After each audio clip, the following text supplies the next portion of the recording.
Hi guys, in this video I'm showing you how to chat with TikTok Helpdesk.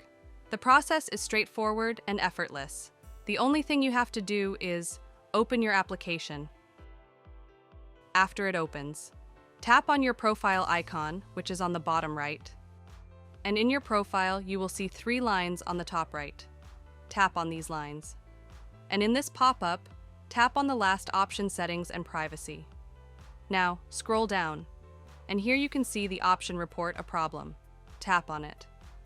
And you can also write an issue. After writing here, you will get a solution.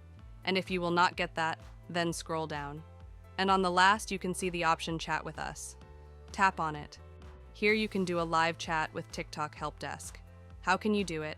Tap here and write your problem. Just for example, I will write.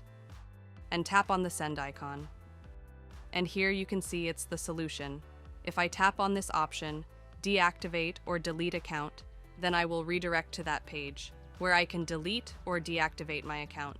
So it was the primary way by which you can do a live chat with TikTok Helpdesk.